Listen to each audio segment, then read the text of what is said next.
Okay, today I'm going to show you how to make chicken with sausage and bacon and vegetables. It's really easy.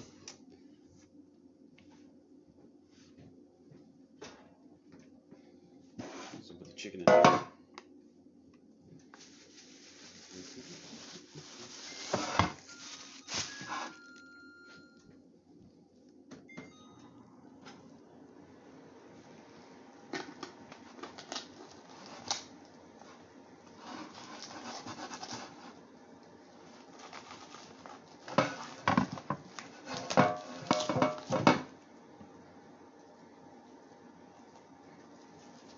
You touch it as little as possible because you don't want to get, and you have to constantly wash your hands every 5 seconds because of them. You always have to be concerned about that. Okay, first thing we're going to do is give it a wash. We'll see that, and then we're going to stuff it.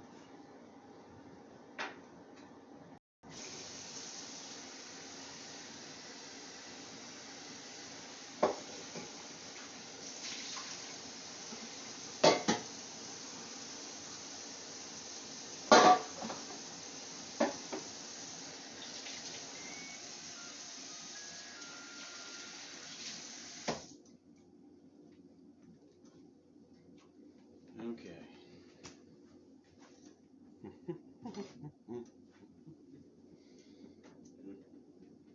There we go. Chicken.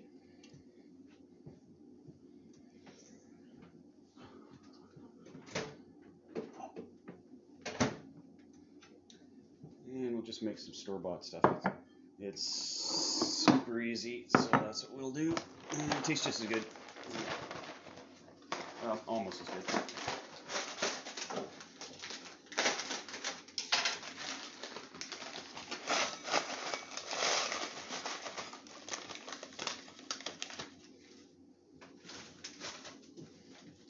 Now, it's always good to give it a little bit of sage, make it a little more tasty.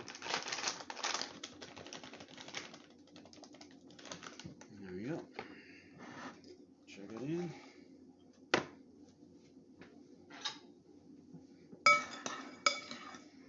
Stir it up.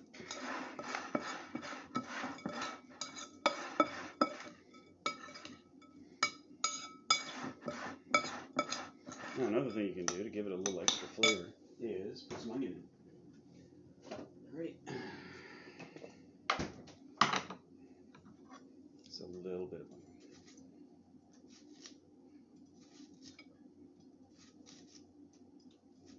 Oh, my finger! Just kidding.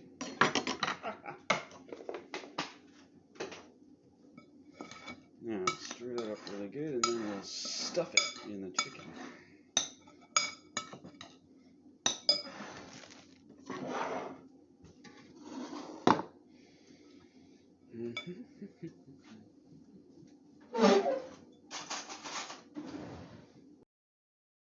Hands on this and do it that way too, or if you don't want to constantly have to wash your hands every 5 seconds, you can also do it just like this. And stuff it right in there.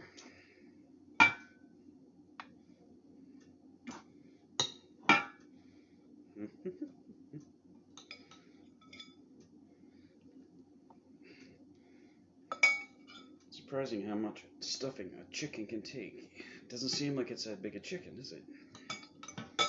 You take a lot inside. And if you have anything left over, you can put it in your gravy too, if you want. It makes the gravy better, more flavorful. And you can just leave it in the pan as well, because we're going to have vegetables in there, and then it'll just add flavor to the vegetables. But I think we're going to be able to get almost everything in. Yep.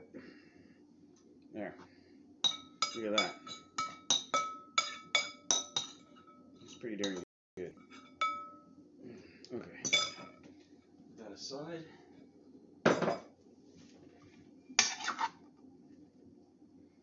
There we go.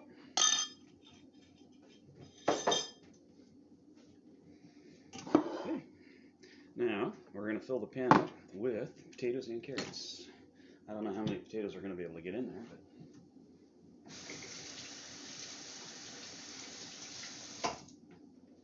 if they're new potatoes, just rinse them off and chop them up. You can leave the peels on. It makes no difference. They'll come off later anyways. If it's older potatoes, then you might want to take them off because they're usually a little bit more rough. So I take off any blemishes that I don't like the looks of.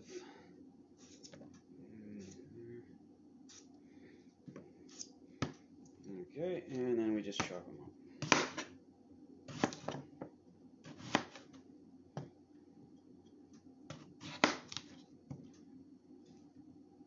Put your fingers and toes, and chuck them in a pan.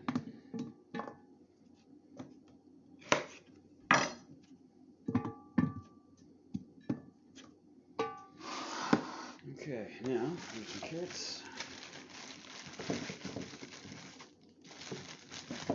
Carrots just sort of have to cut them in lengthwise, or else they're not going to cook as well because carrots are more dense. So I find it's harder to get them so they're tender later on. We're going to cook this guy for about 3 hours too, so he'll have plenty of time to get nice and delicious.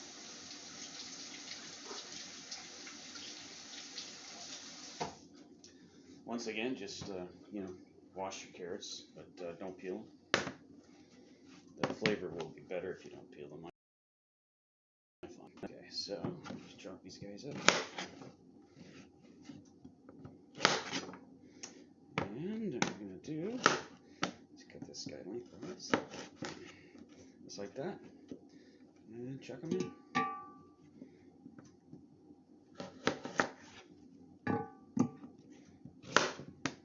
This one I might have to do twice. Yeah.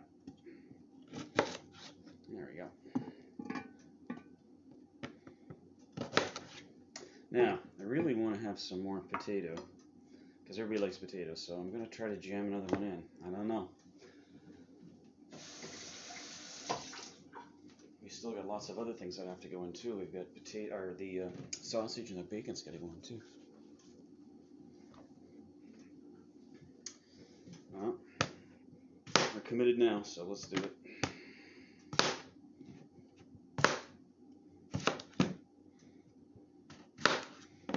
Chop these guys in half. Chuck them in. Okay, now it's done. Okay, so far it looks like this. Okay. Now we'll do the sausage. I like to clean this stuff up in between so there's not a big mess on the area where I'm working. Okay.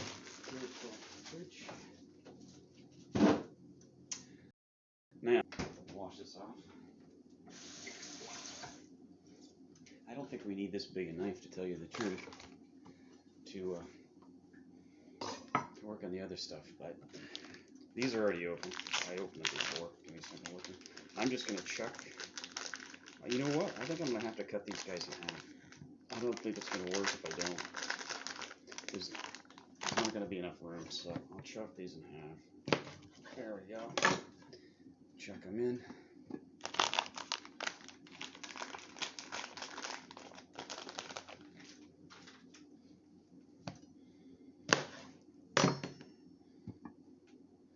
It's going to work.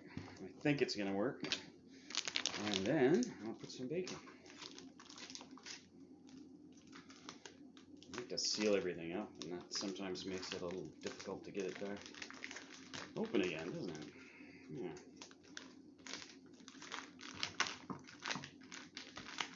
Okay. I'm going to take some bacon, and you just put the bacon over it, and that gives a really good flavor to everything.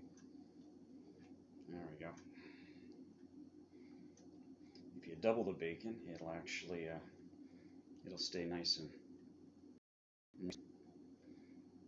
won't burn up, because it's gonna, like I say, it's gonna be in there a while. You have to check it every once in a while just to make sure that it's not burning or cooking too much too quickly. Okay, there we go. That's probably gonna do it for now. Should be able to put this guy over here. Put this one right on here. So we cover everything. Okay, let me wash my hands.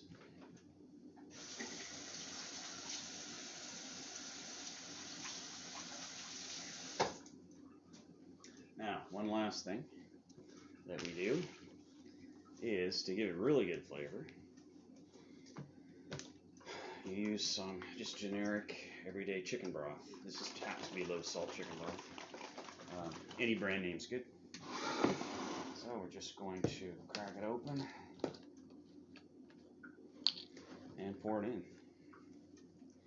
And what you really want to do is make sure that you fill up to the brim so that all of the vegetables are covered. That's the main thing. If the vegetables aren't covered, they're not going to cook, right? They've got to be covered in a fluid so they'll cook in the oven. You're basically boiling them in the broth.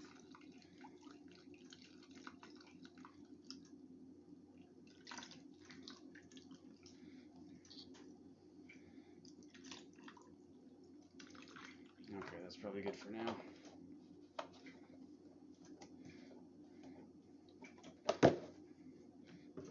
Get all the potatoes down in there. If they're not 100% covered when you initially put it in, you can always check it later and add more. But I always like to put pepper on everything. I don't know, I'm a big pepper person. And later on, when you take it out, after a couple of hours, you take the bacon off, put it in the pan, and put some butter on the skin so that it crisps up. So there you have it. That's what it looks like. It's gonna be good. And I'm just gonna put it in the oven. Cover it up.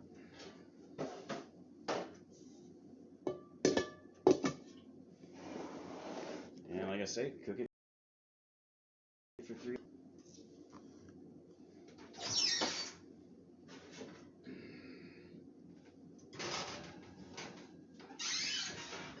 hours at 375 or 400, and at the end you might want to turn it up to like 425 so it crisps, and take the top off the pan. Okay, bye for now. Hope that helps.